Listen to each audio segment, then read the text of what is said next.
I'm Cheryl Ann Skolnicki, and this is Brilliant Balance, the show for those of us who still dare to want it all, who have big dreams and bold ambitions. I think we deserve to have a big, full life and the freedom to enjoy it. So let's design our next chapter together for brilliance, not burnout. Each week, I'll bring ideas, insight, and a fresh perspective to keep you growing into a life that feels as good as it looks. Brilliant Balance, your life, your way. Now let's get started. This is episode 438 of the Brilliant Balance podcast, Carrying the Family, the Burden and Blessing of Daughtering with Dr. Allison Alford. Listen, today's conversation is for you, the listener, if you have always been the steady one in your family, the one who notices what needs to be handled before anyone else does. You're probably the one remembering the birthdays, managing all the sibling dynamics, smoothing tensions, carrying the emotional temperature of the room. The one who has been daughtering, right, long after childhood officially ended. And I am joined today by an expert in this, Dr. Allison Alford. She is a communication scholar, a speaker, a clinical associate professor at Baylor, and the author of the forthcoming book, Good Daughtering: The Work You've Always Done, the Credit You've Never Gotten, and How to Finally Feel Like Enough. I mean, dang, do you love that title? Allison studies the invisible, often unspoken labor that adult daughters perform inside their families. It's all that emotional management, relational upkeep, all the responsibility that so many women are carrying without having language for it or any kind of recognition.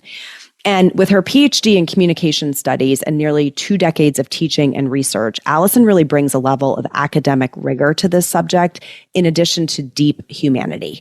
Her work is giving voice to something that so many women feel but really struggle to articulate: the tension between obligation and autonomy, love and resentment, devotion and depletion. So in this episode, we're talking about what it really means to carry the family and how adult daughters can begin to redefine their worth, their sense of responsibility, and being enough on their own terms. So let's welcome Allison Alford to the show. Thank you so much. I'm so glad to be here. And I'm always up for a discussion about daughtering and how we can provide a little bit of relief for the women who need it most. Absolutely. And I have to say, we've just stumbled into this topic that is sitting at the crosshairs of the audience that listens to this show. So I think your subject is going to be really resonant with everyone who's here today. Before we get into all of your expertise, and it's so deep, I would love to just have them learn a little bit about you. So tell us a little bit about your story, the 3-minute version of who is Allison. Absolutely. I am a Texas girl, even though my accent doesn't always give that away immediately. I'm a daughter, a mom of 2 teenagers, a wife, with a dog, a cat, a house. So I guess pretty idyllic in that sense.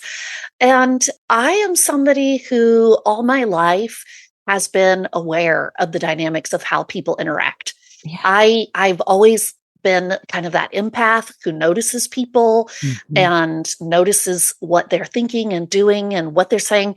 And I realized as I became a researcher and I was getting my PhD that I'm also pretty good at noticing what is not here. Like looking around at a circle of friends or a party and thinking, who's not invited or what's missing from this picture?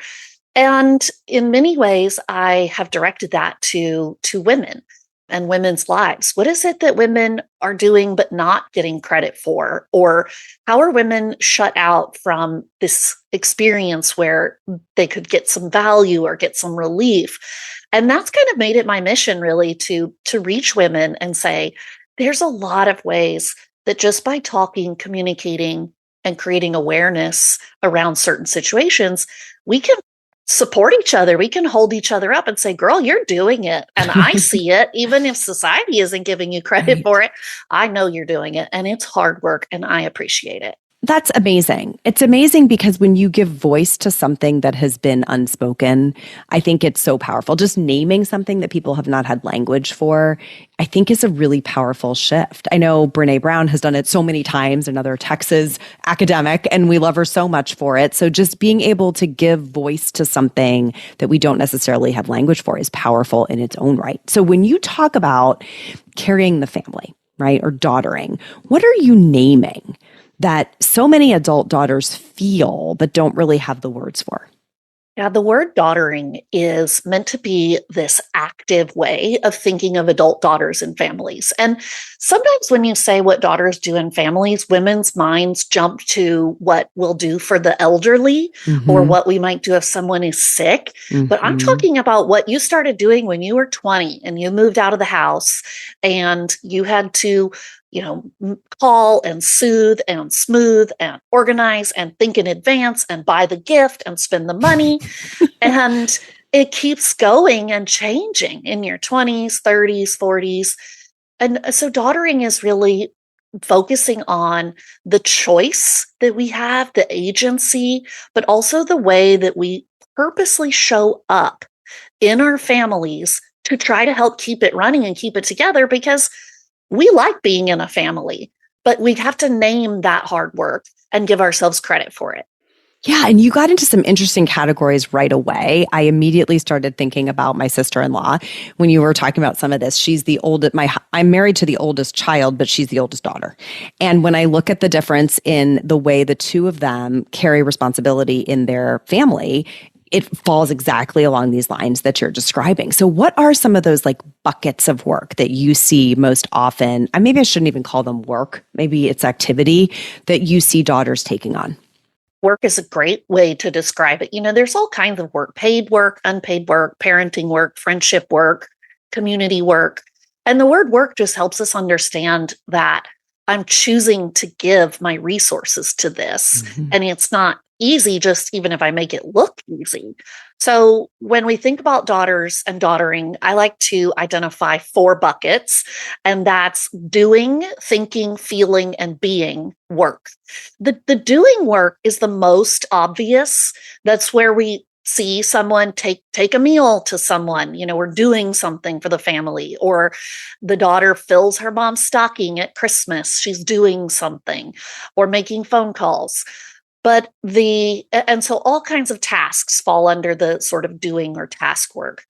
The thinking work is what we do inside our mind. It's our cognitive, it's the never-ending supervisory. loop. Yeah. It's when we're the family CEO, because we're organizing, we're planning ahead, we're 3 steps ahead, removing roadblocks so that we don't have an issue down the line. And that's really tough for people to see, because we never hit the problematic thing because the daughter has mentally gone ahead. Yeah, she smoothed the path. Handled it.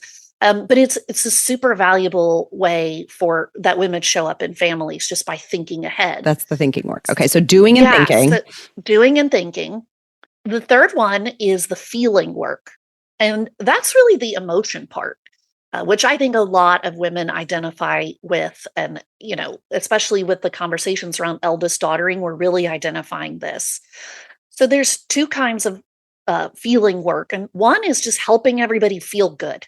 Okay, if I call my mom, I'm like, how was work today? How are you? Oh, I'm sorry to hear about that. Oh, how is Nana? Oh, how's your sister? And I just soothe and kind of smooth it over. Another kind of work is when we make ourselves seem okay to make the situation okay, even when maybe internally we feel some friction.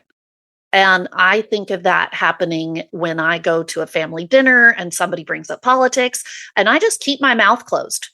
And I'm really working on self-control in order to make the moment good, to make everybody feel good. It's kind of that going along to get along. Like, I'll just be quiet and go along to get along.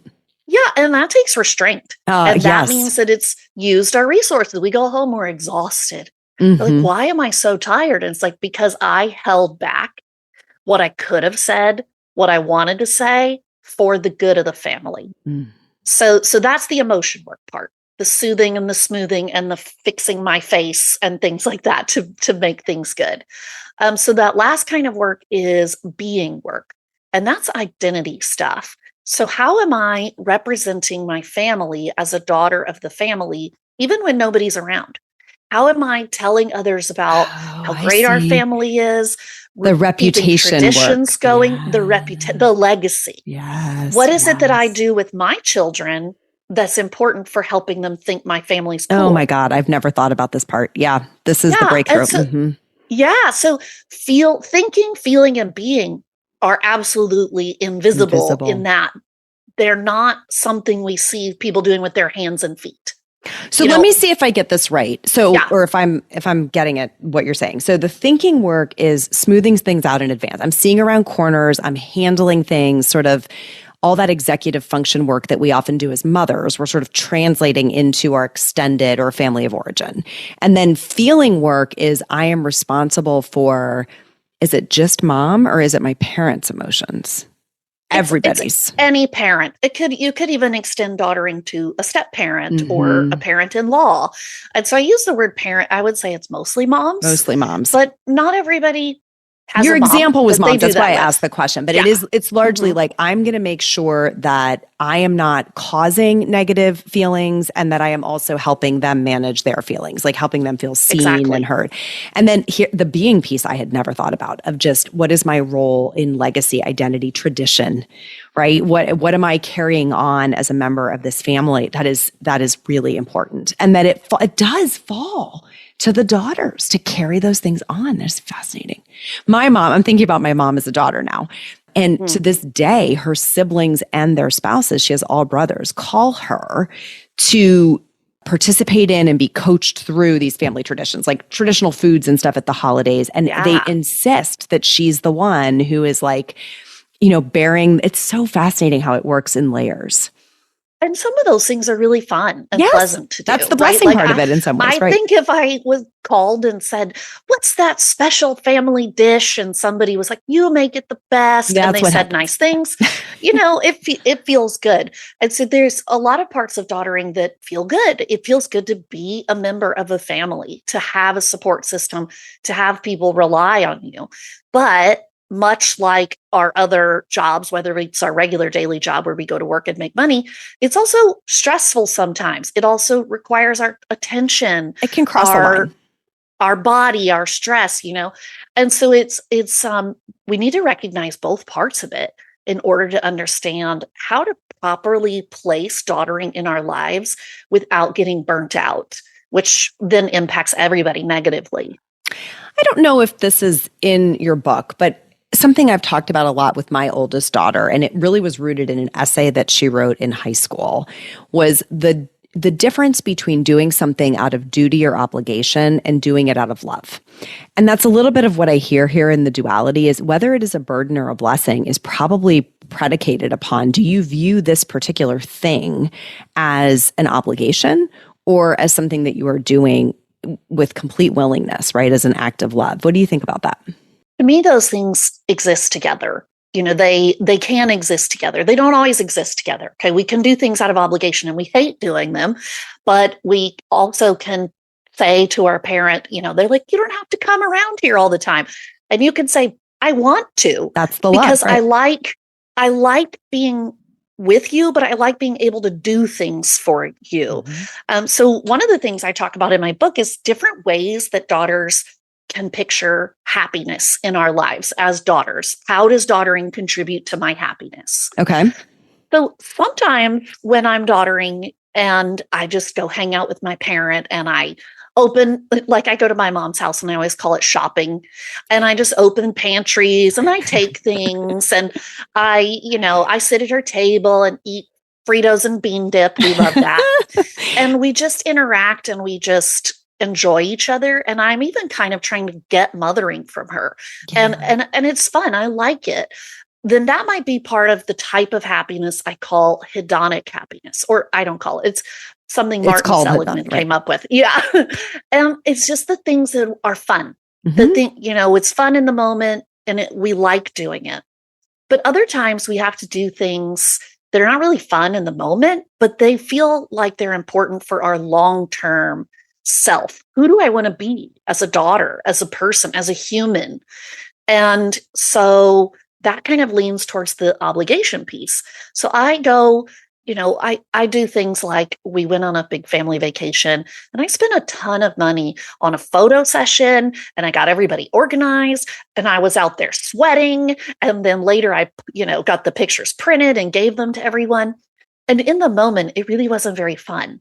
But I felt like I had contributed to something important to the family, to the big family. And so I added to my eudaimonic happiness. That's that long-term, lifelong happiness. It's more purpose-driven, like fulfillment. That's right. And so we do things out of obligation, but they do still contribute to a form of happiness.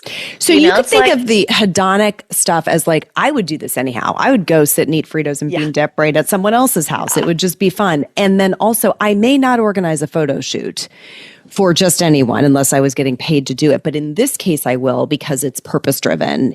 I know it matters. That's the eudaimonic level. Yeah, I think that's a really good distinction. So we don't just have to think of obligation as this wholly negative things. I can do things out of obligation and still think, well, I feel good about being a good person.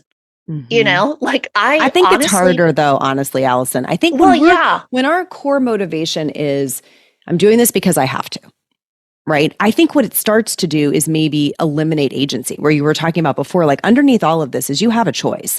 If I really feel like I don't, like there's such negative consequences to not doing it, or there's so clearly no one else to do it, that then I think it can lead to resentment. Yeah. What do you think about that? We get stuck in that trap of over functioning is love, and that I have to give this. And because I did it one time, I have to do it again and again. And that there is definitely nobody else who can do it just because my siblings aren't jumping up to do it, or because I haven't found someone to pay to help me with this. We can sort of feel like, well, I guess it's me. And then we do it. And then we get stuck in that feeling of being taken for granted because our work as a daughter we're not giving it credit, and we're not feeling seen and valued. So it doesn't feel like our daughtering matters. And in some ways, I think there's an analogy to the work as a parent, which can be thankless, right? You said you have teenagers. I do too. I think I don't expect them to be like, wow, thanks, Mom, for making sure I got out of bed. Thanks, Mom. Like, that's silly. They're not going to do that. And yet it would be great, you know, to feel a sense of appreciation back. So I think whenever something crosses from, I loved your language of like, you did it once. It was maybe unexpected and delightful and people were grateful. But then now you're the one who every year has to do the photo shoot. That crosses over to now we're at expectation. And I don't think people have the same gratitude once something is expected. So it changes the whole kind of, the calculus shifts a little bit on how the whole ecosystem feels about that particular activity, right? The first time you do it, it's delight, but I wonder if that holds over time, and maybe if that's part of what ends up in this dynamic. For sure. And that can happen in any relationship or any space. I know your listeners think a lot about their workplace. I mean, one time you bring cookies for somebody, now and then you start, now you're the cookie person. And, or you feel like, well, now I have to bring it for everybody's birthday, or I have to bring it at every event. And then you don't want to do it anymore. And you've lost the original joy that you had in it. And so there's an opportunity here to say, I'm not stuck. I'm not forced. I don't have to. I have choice. And I can recalibrate any of these spaces, what I want to do, what I don't want to do. And there's going to be some stuff I have to do, but I don't have to do everything. That's right. Or the same way I've always done it at the same level. Or the same way. Or I can get some help. Did you know that beyond hosting this podcast, I also directly support women leaders at the intersection of work and life? As a member of BOLD, you get direct access to me, the women on my team, and a peer group of exceptional women who are rewriting the rules and redefining what it means to have it all together. Go to brilliant-balance.com/bold to learn more and apply for your spot today. So Allison, this is such overlap in content that I teach. I love like how people who have been around a while will hear it. I don't even need to echo it. I am curious about the gender dynamic. We specifically are using the word daughtering here. Can you talk a little bit about how that shows up in your work and your research?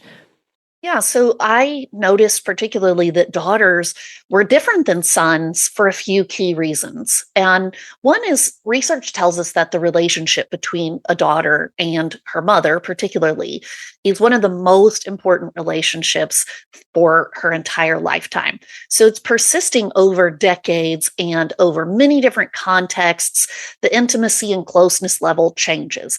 Whereas we know from research that sons are not always staying that close with a mother or a father. Their closest relationship in life may be their spouse. And so there's a little bit of difference there in how connected sons stay to their family members. But a huge part of what the work of daughtering, where it comes from and why we feel so much guilt or necessity to be a good daughter is from these social expectations. Yes. And women are expected to do daughtering, to show up, to be good at it, and to just get it done. And so we never talk about it. That's right. And so it kind of ends up reifying itself because you watched your mom do it, you see your friends doing it. And I am calling for us to, take a little time out and say, pause. Let's talk about who's doing what, why, and if I even want to, and make some recalculations, like you said. Oh my gosh, the overlap is astonishing.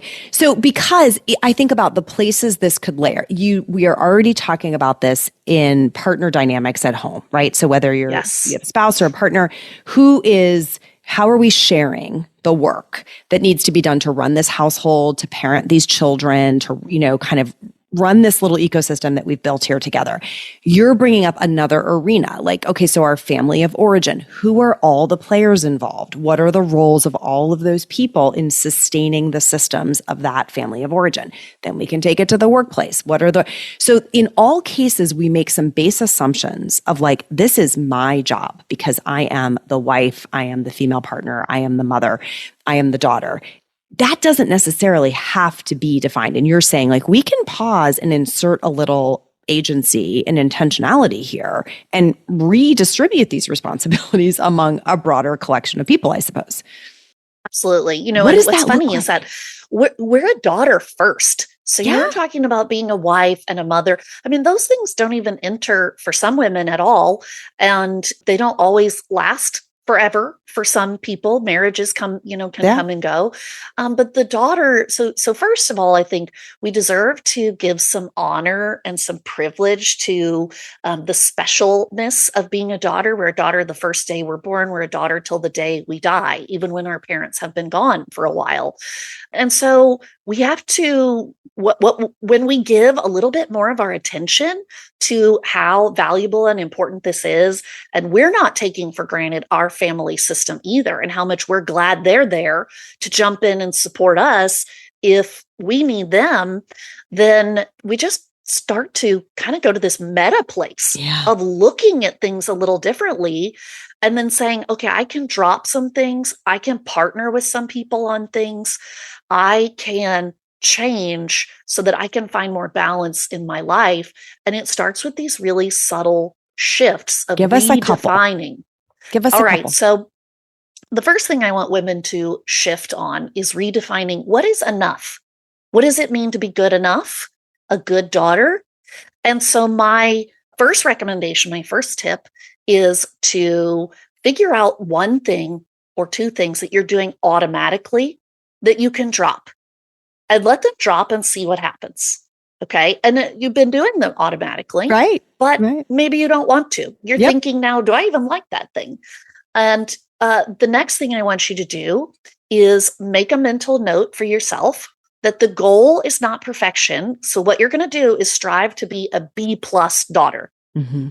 Do it for a month, do it for a quarter, do it for a year. Yep. But say to yourself, what if the goal was B+ daughtering? So that I'm not always moving the goalpost of what is good enough, what is worthwhile, what do I have to do to receive love or to be a valuable member of this family. Who's the grader in that metaphor? Who's grading? You are grading yourself. I think for some of us, very literally, need to write some things down. So I might say to myself, okay, A very good daughter, the best daughter, would call her mom. Some people would say every day. I would say 3 times a week. Okay. But I'm going to be a B plus daughter. So I'm going to let myself call once a week. And each of us can have a different metric. Okay. But essentially, we're creating a rubric. But by writing it down or saying it out loud, we're actually going to be able to measure, what do I think is the awesome version? And then what is the B plus version?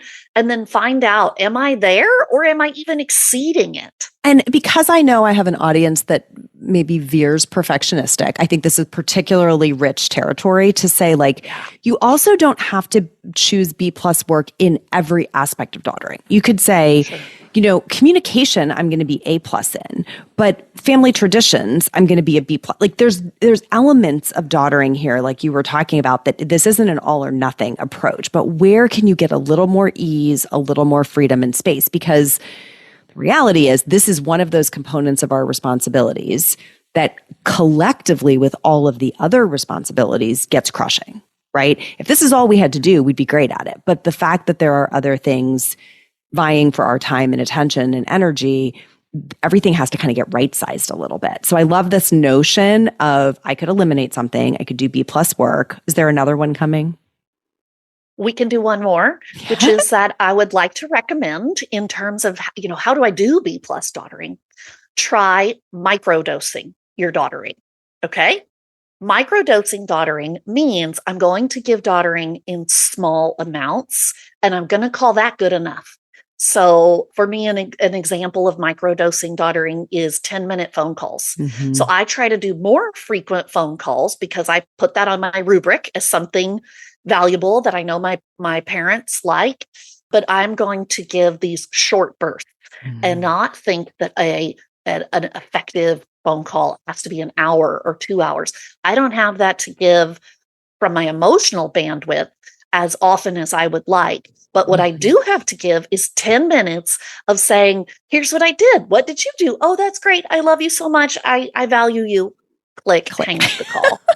Yeah. Because I have to reserve some of those emotions and some of those times for other people. Yeah. In particular, my teenagers need a lot of my emotions right now. That's right. They're really digging deep into that well. So I have to trust that my parent can also take care of themselves, that they're going to find that fulfillment somewhere else if they need to. And I think it's such an important note that this does vacillate seasonally, right? Like there are seasons of your life that, and not just ages and stages, right? But seasons you're in. Like if you are in a really significant crunch at work, that is a season where daughtering may need to step down a level. If you have a crisis with a child or a newborn or a teenager, like there's seasons of life, short seasons or longer, where things ebb and flow. And sometimes I think we get ourselves in trouble because kind of what you were saying earlier, we do it once, we do it this way, and it's set in stone as this is how we do it forevermore, versus allowing things to really change, right? And evolve. And in either direction, we can increase or decrease the time and energy that we put into some of these things. I love it. I love it. You're giving us so much permission, Allison. And I think that's when you started with the word agency, you had me there, because I think the more we can remind particularly women, but really adults, that we do have more choices than we're giving ourselves credit for. We're acting like there's no other way. And often we just haven't stopped long enough to assess and think and maybe reimagine what could be equally good. And you're so well equipped. And I love that you've spent your time and devoted your academic energy to this, because it's really important. Yeah, I think so. I think it's important for women in our bodies to have that balance, to find places where we notice where stress or tension is coming from, and sometimes that we're doing it to ourselves, and find ways that we can seek a little relief, but without, not relief and that we stop doing something and then we double up on guilt, but relief all the way around. I love that word, permission, and recognizing that if we do some of these things, we're not just quitting on our family. We're not disconnecting. We're doing these things to make the relationship better, to make it stronger, longer, and to model for other generations, our kids and the future, how to do family really richly without self-sacrifice or self-erasure. Maybe sustainably is like the through line of like, it has to be something, right? Yeah, that we can sustain and that we can model something that is admirable or aspirational. I'm so drawn to the data on how many young women, we both have teenagers, are like, I don't even want to have kids because that looks like a terrible life situation. And I think we have to be careful about both what we're modeling for daughtering and mothering in terms of, do we want to create something that they look at and think, oh, I don't even want to do that? Generationally, I think that's a really significant dynamic. Yeah, how we talk about things is so important. And that's why we're trying to get both sides here. What is work? What is daughtering? What is the burden and the stress that can pull us down? But also recognizing if we can fix a little of that side, we can lean into the blessing, the goodness, and the value, which may be what some of our younger generation is missing about what's great about being a parent, which is just a reminder that I need to narrate that. I need to narrate my daughtering. I need to narrate my parenting. I was just telling my husband I need to come home and say nice things about my workplace, because I just have this tendency sometimes to dump the hard parts and say those out loud. And I want to make sure I say the good parts out loud. I love being connected in an intergenerational family. I love having a job that pays me money. I love being a parent. Yes. But I don't need to pretend like it's easy or perfect. I have to have that balance of describing both of these things, not just for my children, but for me, so that my brain is processing it too. Mm-hmm. That is brilliant. It really is. And I think expanding the narrative to really consciously talk about all of it. But, we want to be honest, and it is a multifaceted endeavor, all of these roles that we play. Well, you have been fantastic and enlightening. So I'm so glad that we were able to get your time to be on the show. Can you tell people where they can find you and your work?